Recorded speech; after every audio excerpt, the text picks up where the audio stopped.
I should have never agreed to house sit for my Uncle Mark.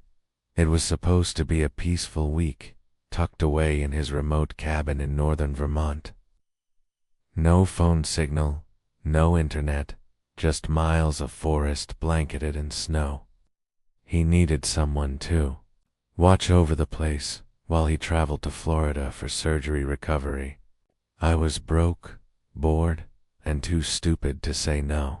He warned me about the isolation, but I craved it. I'd been drowning in city noise sirens, neighbors, the constant grind. A week of solitude sounded like heaven. The first day, everything was fine. I chopped firewood, listened to old vinyl records he left behind, made hot cocoa, a tea, and admired the way the snow sparkled like powdered diamonds. Tea was beautiful, quiet, too quiet. That night, I heard the whistling. I assumed it was wind. What else could it be? It started just after midnight. A faint, eerie tune drifting through the trees. I couldn't place the melody, but it repeated, slow and deliberate, for notes, then a pause, then again. It creeped me out, but I convinced myself it was wind pushing through the pines, or maybe an animal. I went to bed with the fire burning low, pulling the thick quilt up to my chin. The whistling continued for hours, long past when I should have been asleep. When I woke the next morning, tie footprints in the snow outside the cabin. They circled the house. I stared at them from the porch, heart hammering. They weren't animal tracks. They were unmistakably human. Bare feet. I could see the toes. Who the hell walks barefoot in sub-zero temperatures? They didn't start from anywhere. There were no approach tracks. Just a looping path around the cabin, like someone had walked in circles. Watching. That was only day 2, asterisk, by the 4th day. I hadn't slept more than 2 hours a night. The whistling returned every night at the same time, always the same for haunting notes. And every morning, I found more footprints, barefoot, human, impossibly deep in the snow, circling closer. One morning, I found them just beneath the bedroom window. I tried calling my uncle. No signal. I even hiked to the top of the hill behind the cabin, where he said you might get 1 bar. Nothing. It was like the forest swallowed sound. I told myself I was hallucinating. Cabin fever. Tation. Maybe I'd made the footprints without realizing.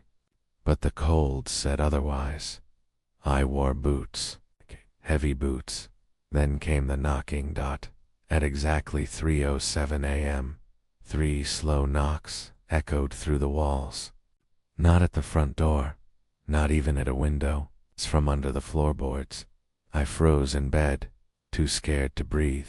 The knocking came again 3 times. Then silence. I didn't sleep that night. I armed myself with an axe from the shed the next morning. I paced. I checked the crawl space beneath the cabin. Nothing, except a scrap of fabric caught on a nail. A pale, grayish cloth. Looked almost like old hospital scrubs, torn and stained with something dark. The next night, the moon was full, casting sharp light across the trees. Asha! I looked out the frosted window near the back, and there he was, half hidden behind a spruce, no more than 30 feet away. A man, thin, barefoot, gaunt face, eyes wide and unblinking. His mouth was slightly open, like he was mid-breath, but no fog came from his lips. Just stillness. He raised a hand and whistled for notes. Lee. Exact same tune. I dropped to the floor and crawled away from the window like a terrified child. I didn't look again, asterisk by the 6th night. I knew I wasn't going to make it to the end of the week. I tried to leave, packed my bag, grabbed my keys, ran to the truck. It wouldn't start. Not even a click. Battery was fine. K's tank was full. But the whole vehicle was frozen solid, windshield frosted from the inside. That night, I barricaded the doors. Every window, lit every candle I had. I kept the axe next to my bed. The whistling came louder, closer, almost like it was inside. At 3:07 a.m. The knocking returned this time from the attic. 3 slow, deliberate knocks. I never knew there even was an attic. I didn't want to go up there. Every part of me screamed not to, but something compelled me. A tea. I opened the hatch above the kitchen, pulled down the ladder, and climbed dust. Cold. The air stank of mildew and rot. A tea. There were scratch marks on the beams, a tea's grooves, as if someone had clawed at the wood for days. Then I saw the pile in the corner. Bones. Human bones. Clean. Arranged in a tight spiral, and resting on top an old rusted name tag. Property of Hillside Psychiatric. I recognized it immediately. Hillside was a state mental institution 20 miles from here. Shut down after a fire in 1973. My uncle used to tell me stories about it. Obtained. About patients who escaped into the forest and were never found. Teelera. Man who believed he could whistle the snow still. A winter ghost, Mark called him. I thought it was just a campfire story, but now I know why my uncle kept the cabin so isolated. Why he left for Florida in the coldest month. Why he told me never to go outside after dark, even if I heard someone calling.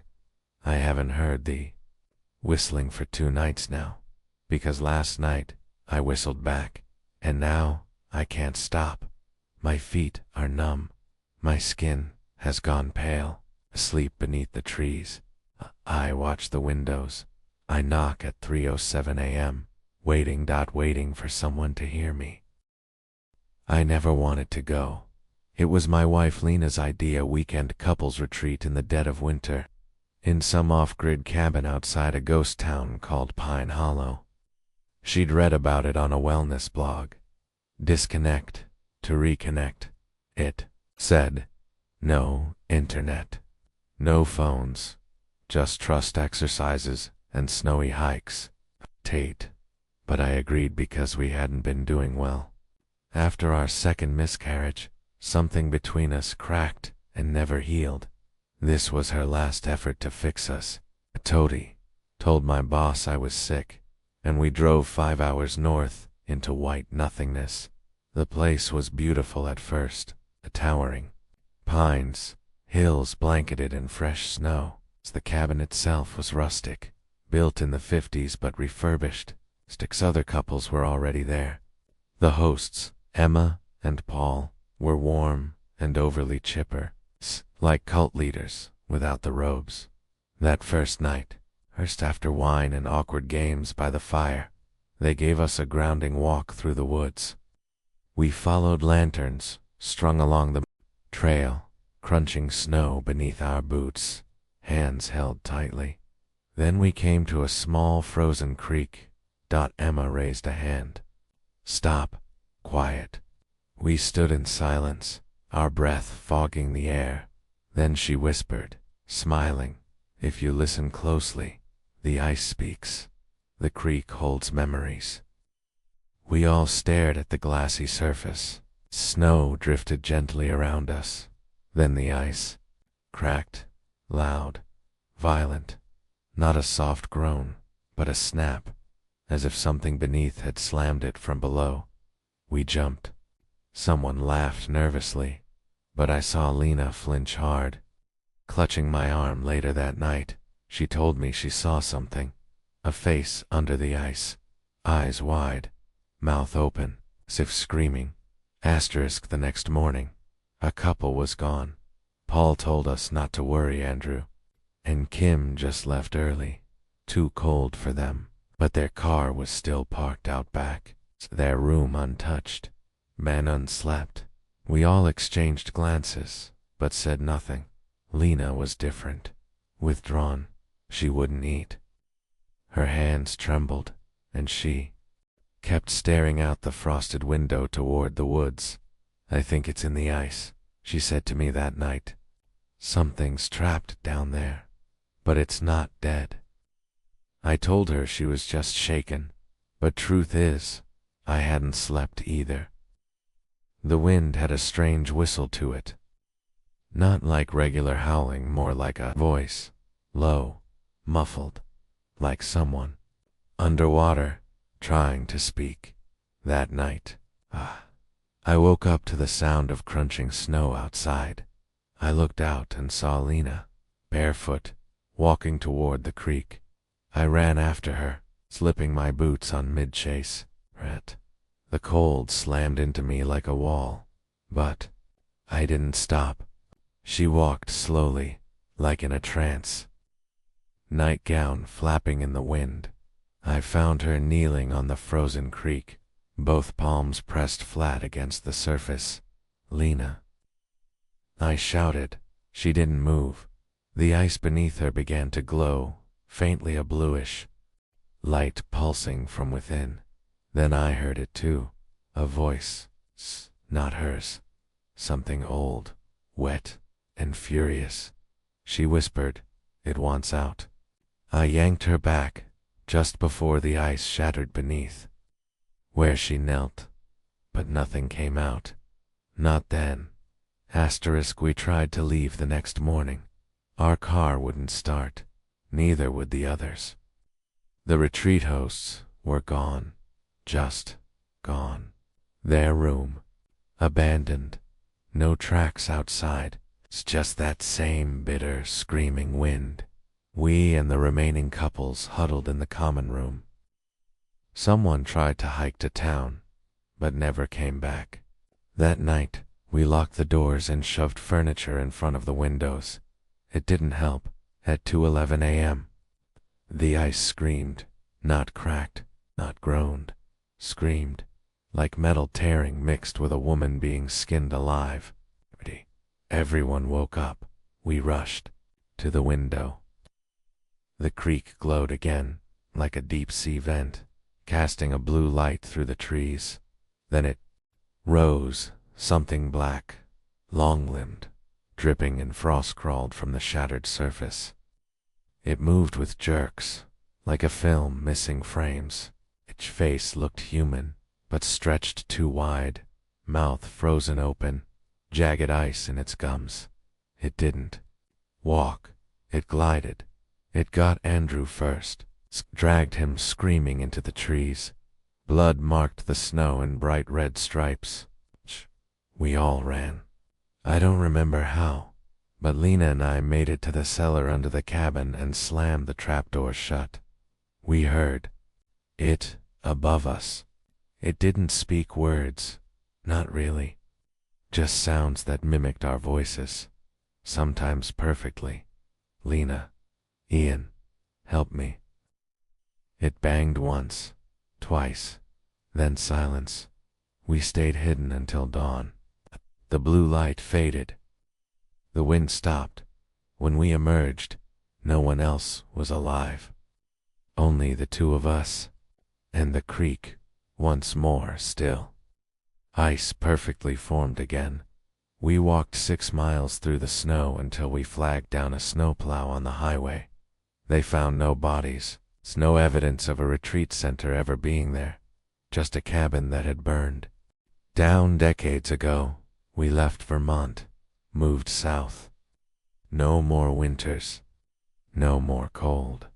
But sometimes, even now, when the world goes quiet and the frost forms on the window pane, I hear it again, that muffled scream beneath the ice. Still waiting, still hungry, *. I moved to Nivik, Alaska in December 2023, a population of just over 300, buried 6 months a year in snow and darkness. I was a traveling ER nurse looking for solitude after a brutal year. My younger brother had died of an overdose that summer, and I needed to disappear somewhere remote. Somewhere people didn't ask questions. The hospital was small, understaffed. Okay, I stayed in a modest rental cabin, just a 10-minute snowmobile ride from the clinic. The only store doubled as a post office and gas station, and the closest actual town was nearly 100 miles away. Locals were polite but distant. So they always said the same thing when they found out I was new. Don't look at the snowmen. I thought it was a joke. Maybe a local myth, like Bigfoot or something. But no one laughed when they said it. The first snowstorm hit a few days after I arrived, white out for 36 hours. When it cleared, I saw them. Snowmen. Everywhere. Perfectly built. 3-tiered coal eyes. Stick arms. Scarves. And hats each. One slightly different. Like they were custom made. Catch there were at least 20 of them scattered across the town. All facing homes, porches, and windows. One was directly across from my cabin. It hadn't been there before. I didn't build it. No one had. It just appeared. I asked an old man at the store, Hal, about them. He turned pale and leaned in, whispering with shaking lips, "You're new. That's why they're looking. Whatever you do, don't make one. Don't touch them, and don't let them in if they move." I laughed awkwardly. "What do you mean? If they move?" He just said, "They don't melt here. To tell you everything." Statowski. A week later, I was starting to crack. I hadn't seen the sun once. The wind howled every night like it was alive. My generator shorted out twice. One night, I lost all power and had to read by candlelight, like it was the 1800s, and the snowmen. They kept getting closer. Every morning I'd find the one across from my cabin, a foot or two nearer. First it was by the tree line, then just beyond my snowmobile. Then 10 feet from the porch. I tried to convince myself I was imagining it, or someone was messing with me, but I live alone. My nearest neighbor is a quarter mile down the road, and when I finally stomped outside in daylight to investigate, I noticed something disturbing. There were no footprints, no drag marks, just untouched snow around them, like they rose straight out of the ground. That night, I woke at 3:14 a.m. too. A soft knock on my cabin door. I froze in bed. It came again, 3 polite little taps. Then I heard something. A low, gravelly voice. Not quite human. Cold, out here. I reached for the pistol I kept in the drawer. Then silence. I stayed frozen in bed until sunrise. When I finally peeked outside, the snowman was on the porch, inches from the door. His coal eyes now replaced with something else. 2 glass marbles. Both blood red. Asterisk. I decided to leave. I packed everything by noon, stuffed it into my snowmobile trailer, and gunned it down the trail to the main road.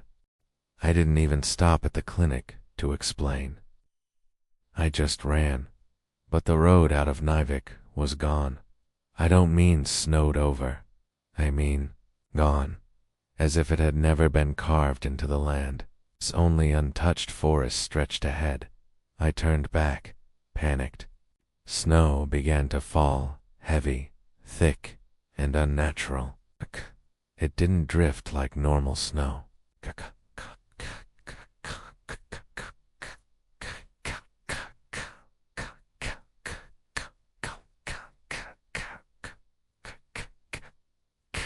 I drove back to town, but it wasn't there.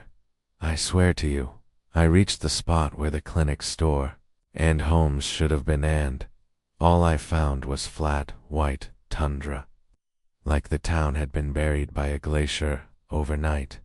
Then I saw the snowmen, dozens, stretching in all directions, some tall, some child-sized, all staring inward, toward the center, toward me. I ran my snowmobile out of gas before I found my cabin again. When I got back, it was boarded shut. From the inside, I tried breaking in but stopped when I heard laughter. Not loud, not happy, childlike, but wrong, echoey, wet, like it was being whispered through a cracked drainpipe. That night, I slept outside in a snow trench I dug by hand. The snowmen never moved that night. But they didn't have to, because when I woke up, they had built me. I'm not kidding. There, in the middle of the clearing, was a snowman made exactly like me. My coat, my hat, crudely shaped in ice, a real scarf. It was holding my pistol. I'm writing this from the woods now. I have no idea what day it is. The snow won't stop falling. My cabin is gone. Nivik is gone. I think the snowmen are waiting for me to give up. I think that's how they win. One by one, they take people, make copies, steal warmth, and the worst part is they don't melt. We do. Asterisk, asterisk. I didn't even want to go. The trip wasn't my idea, was my fiancée, Tasha. She'd seen an ad on Instagram about this ultra-rare luxury Scandinavian ice hotel experience in northern Norway, and Fidanili, these 6 couples per winter. It boasted total isolation, aurora-lit nights, and bespoke rooms carved from glacier ice. We were already in Oslo visiting her family, so she begged me to go. I said yes. I always say yes to Tasha. They flew us in on a small private plane, then transferred us by snowcat through miles of untouched forest and steep frozen valleys. The snow was so thick and clean it looked fake, like we'd entered a snow globe. Then the hotel appeared carved right into a cliff of glacial ice, lit up in blue LED lighting from within. Every room had been sculpted into the glacier itself. No wood, no plaster, just frozen silence. Our room was called the Whale's Belly, a cavernous chamber with ice furniture, fur-lined bedding, and an opaque ceiling where faint auroras shimmered above. The only warmth came from heated sleeping bags and hot drinks. There was no Wi-Fi, no cell signal. That was the draw, apparently. That night, we joined the other couples in the glass dining chamber. Everyone was friendly. The hosts, Axel and Dagny, were pale, tall, and polite, though something about them felt hollow. Their smiles didn't quite reach their eyes. At midnight, Axel tapped his glass and said in his strange, musical accent, "Tonight begins the real experience. You've all passed the test to be here. This place will show you things beautiful, ancient things. But you must not leave your rooms after 2 a.m., and if you hear tapping, you must not answer." People laughed. I thought it was a performance. I did too, but that first night, around 2:30 a.m., I woke up to tapping, 3 slow taps, on the ice wall, right by my head. Tasha didn't hear it.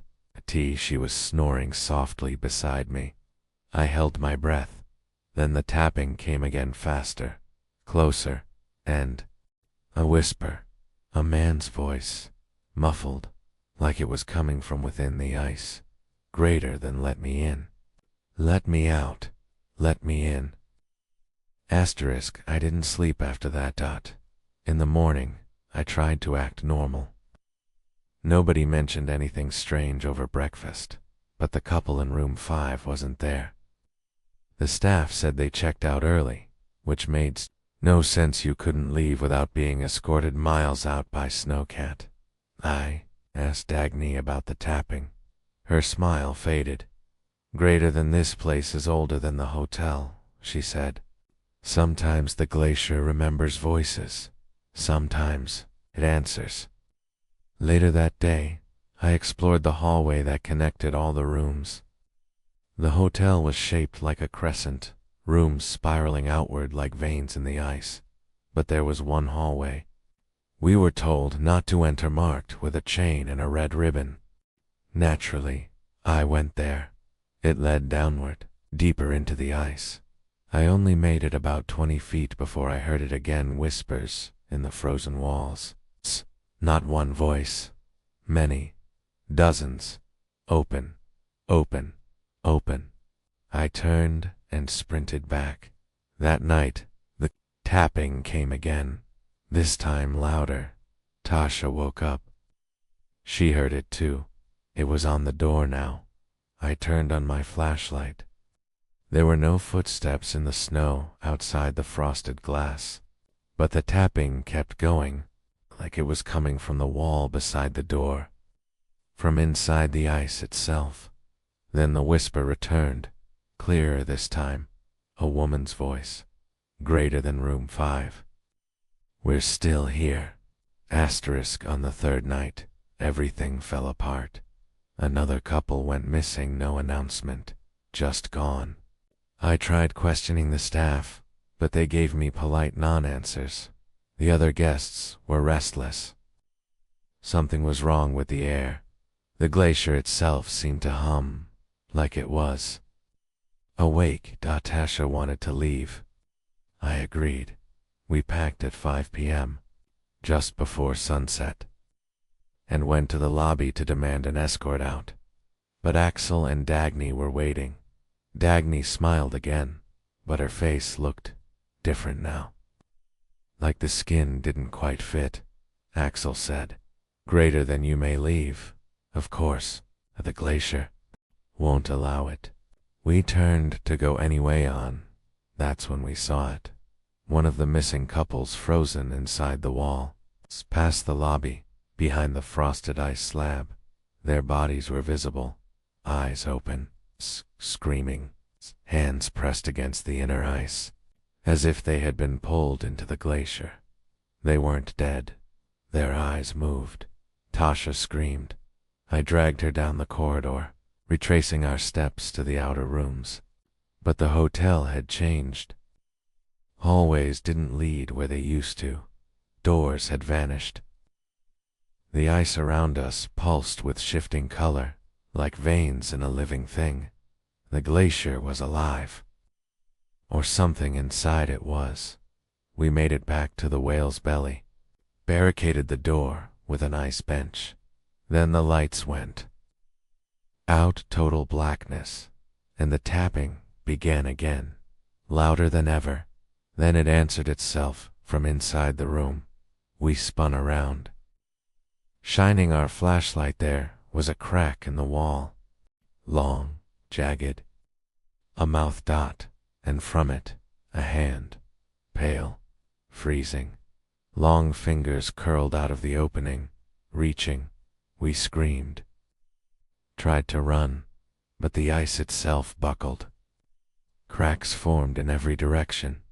The hotel was splitting open. It's like it was giving birth to something.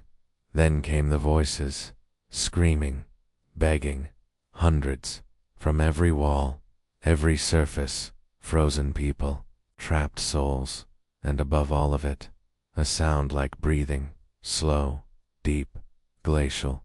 The glacier wasn't just a hotel. It was a prison, a feeding ground. Something ancient was buried in that ice. Something that had been consuming people for centuries, luring them with beauty and silence. The hosts weren't staff. They were servants. I don't remember how we got out. I woke up 2 days later in a hospital in Tromsk. Tasha didn't make it. They said we were found by a helicopter crew, wandering barefoot in minus 30 degrees Celsius weather, miles from civilization. No one ever located the hotel. It was gone. Like it had sunk back into the ice. But I know it's still there, waiting in. Every winter, I hear the sound of tapping in my dreams, and sometimes not in dreams. I was driving up north for my cousin's winter wedding in February 2024, way up in rural British Columbia. The GPS took me on a shortcut highway 117, a long, narrow back road known mostly to locals. Teen was already thick that afternoon, and the sun was dropping fast. As I drove deeper into the woods, the snow got heavier. Visibility dropped. No cars passed in either direction. My cell signal vanished entirely, and I started to feel uneasy. I hadn't seen a house or a sign in over 30 minutes. Then I saw it. A car parked on the side of the road, buried in snow. Lights off. No tire tracks. Just sitting there like it had been abandoned weeks ago. Except there was no snow on the windows, and there were fingerprints on the glass. From the inside, I didn't stop. But a few miles later, something worse happened. The road ended. I'm not exaggerating. I was doing 30 kilometers per hour and had to slam the brakes. The pavement just stopped. No signs, no barriers, just untouched snow stretching. Ahead into the trees. I reversed, a tight racing, but after less than 10 seconds of driving back, I reached the same dead end again. I blinked, looked at my GP. It was frozen. Literally, the screen had stopped updating my phone too. The battery bar drained as I watched. T went black. I hadn't brought a charger. That's when I noticed the snow had completely covered my tire tracks. Like I'd never been there. I should have panicked, but something about the silence lulled me. It was like the trees were listening. And then I heard crunching footsteps just behind the car. I locked the doors and turned off the headlights. Outside, in the white haze, I could see a figure standing between the trees. Attained, but tall, too tall. His shoulders hunched at unnatural angles, like he didn't know how to wear his body right. I hit the horn. He didn't flinch then. He turned, not walked. Turned, like a puppet on strings. That's when I saw his face. It wasn't formed right. His eyes were mismatched, one too high, the other sunk. His mouth was long, cut nearly to the cheekbone, and no lips. Just dark gums and white teeth clenched in a broken smile. And even though I hadn't rolled down my window, heard him whisper, "It's warm in the snow." I threw the car in reverse, slammed the gas, and tore backward. About where I just wanted to get away. But the road wasn't the same. I drove 4 minutes, then hours. But every curve looked like the last. Every cluster of trees was identical. At some point, I passed that same abandoned car again, except this time, the driver door was open.